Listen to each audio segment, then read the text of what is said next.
Komisi Pemberantasan Korupsi telah memeriksa Hasto Kristianto namun tidak menahan. Bang Praswat, apakah Anda bisa menceritakan apa yang menjadi pertimbangan dari penyidik KPK? Dari tadi pagi ya teman-teman media saya sampaikan di Indonesia Pak. Ada dua kemungkinan hari ini kalau ditahan artinya dia akan agak lama. Jadi ya banyakkan BA penahanan, BA sita dan lain-lain segala macam.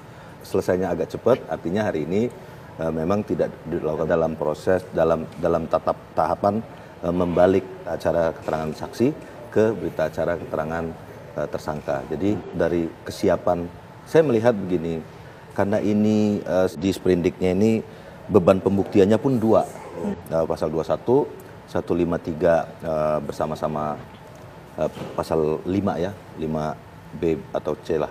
Di KPK pasti wajib melaksanakan satu, semua saksi-saksi yang ada di persidangannya Wahyu untuk keterangan perkaranya, untuk dibunyikan sebagai saksi di perkaranya Pak Hasto. Dan dua ya, ingat ya. Jadi untuk 152 sprindik, satu kali dia diperiksa di 153. Kalau kita bicara sprindik, itu metodologinya dia kan labang dik lahirnya di laporan perkembangan penyidikan. Seperti tadi. Jadi perkaranya Wahyu kan sudah selesai. Yang hidup ini sprindiknya Pak Harun Masiku. Jadi semua sprindik yang 5 tahun yang lalu pada saat operasi tangkap tangan itu semuanya sudah selesai dan sudah inkrah. Yang masih buron ini Pak Harun Masiku sampai sekarang. Jadi sprindiknya masih hidup sampai sekarang. Maka dari sprindik yang hidup tersebut dibuatlah laporan perkembangan penyidikan yang dilaporkan tanggal 18 Desember, digelar perkara tanggal 20 Desember dan 23 Desember akhirnya keluar tersangka. Jadi jangan sampai misleading kita nih, karena kan perkara pokoknya udah beres, perkara pokoknya Pak Harun Masiku masih buron. Makanya ketika kemudian teman-teman penyidik menemukan alat bukti baru terkait dengan dalam proses buronnya Harun Masiku ini, dalam proses pencarian Harun Masiku ini ditemukanlah alat-alat bukti baru yang merujuk pada misalnya dalam seperti yang kita tonton bersama, Ketua KPK Pak Setio sudah menyampaikan ada misalnya perintah untuk merendam HP, terus ada perintah untuk ada duit beberapa uang yang kemudian itu katanya berasal dari Pak Hasto, dan itu tentu saja harus dibuktikan oleh KPK. Selanjutnya nanti kita lihat minggu depan di pra-peradilan apakah kemudian KPK secara material menerima bisa menggelar seluruh alat bukti tersebut di pengadilan. Nanti kita lihat karena ini 2 sprindik, jadi agak berat memang. Jadi saya hitung-hitungan tadi pagi, saya pikir kalau langsung ditahan sekarang karena ini dua-duanya ancamannya 5 tahun, dia cuma 20-40, nggak bisa 120 dia.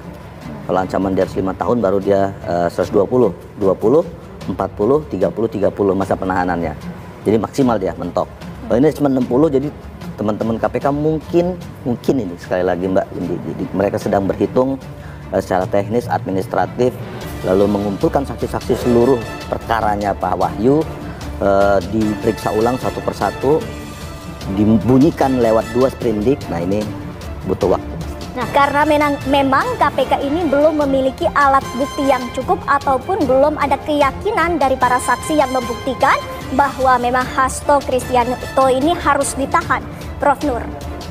Dari aparat penegak hukum, ya, perlu atau tidak menahan itu diserahkan sepenuhnya pada aparat penegak hukum.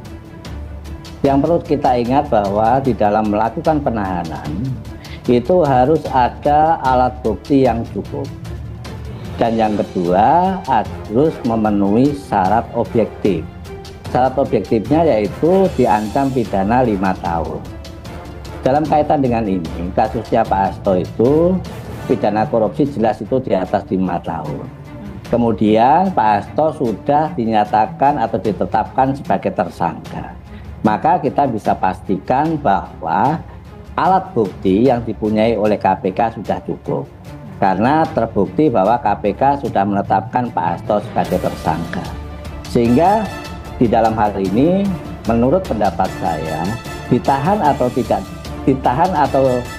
ditahan itu tidak terkait dengan bukti tak cukup, tapi itu terkait dengan diskresi dari KPK itu sendiri.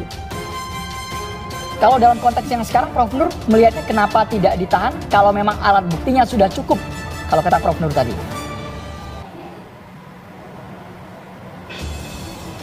Halo? Prof. Nur, jadi menurut Prof. Nur ini diskresi penyidik KPK, tapi kenapa tidak ditahan kalau memang alat buktinya sudah dianggap cukup? Yang kabarnya ikut ke ruang substansi penyidikan, kasus suap dan juga perintahan penyidikan. Menurut kuasa hukum, kenapa? Yang pasti kami sangat taat di seluruh proses yang ada. Tapi sebelum itu perlu saya sampaikan dulu nih, yang kami datang pagi kami lebih awal, 9.30 kami sudah sampai. Terus kami sudah ada siap tuh, ada ratusan lawyer, bahkan ribuan masyarakat, bahkan simpatisan yang mendukung mengawal Pak Hasto ke KPK.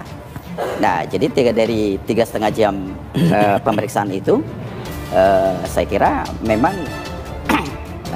keyakinan kami memang bahwa sepanjang kita berpegangan pada putusan pengadilan yang sudah ingkrah itu, memang sampai hari ini kan tidak ada muatan muara perkara yang dikait-kaitkan terhadap Pak Hasto.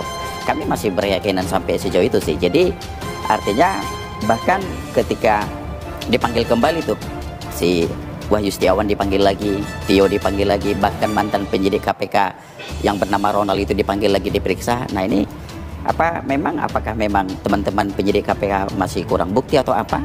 Nah sampai terakhir di penggeledahan juga kan, di penggeledahan saya yang hadir di situ. Kebetulan saya sendiri ada 16 penyidik KPK. Nah pada waktu yang mau diambil juga, ya jujur sampai saya juga terakhir kan preskon juga terkait satu ada flash disk, yang kemudian ada catatannya Mas Kusnadi, ya kan? Nah, sementara di KUHP itu kan diatur tuh di pasal 30 dan 38 soal penyitaan dan penggeledahan itu terkait yang ada materi perkaranya terhadap yang sedang mereka kerjakan. Dari dua barang bukti itu memang ya kita yakin karena kita sudah tanya juga kepada putrinya Mas Hasto. Kita tanya ke Mas Hasto juga, itu flash disknya gimana? Mereka juga nggak mengaku itu. Nah, jadi saya kira tapi apapun ceritanya, ya kami akan tetap taat, akan kami ikuti seluruh prosesnya. Bahkan tadi pemeriksaan itu tadi 3,5 jam, 9 pertanyaan. Artinya dalam pertanyaan-pertanyaan itu justru yang sekarang lagi mereka minta penyidik KPK soal minta tolong soal keabsahannya legal standingnya Sekjen ini, tolong disiapkan SK pengangkatannya. Terus kemudian tolong kami disiapkan jurisprudensi yang pernah kita ajukan dulu terhadap Mahkamah Agung dulu kan putusan itu, sehingga Mahkamah Agung mengeluarkan fatwa. Ya kan, fatwa yang seharusnya ini diserahkan kepada KPU untuk dilaksanakan. Nah jadi dari 9 pertanyaan kurang lebih 3,5 jam kami nyampe pagi, begitu nyampe mendaftar hujan deras, begitu kita mau pulang juga tadi hujan berhenti. Ya sepertinya sih memang bumi juga mendukung keberadaannya Mas Hasto hari ini.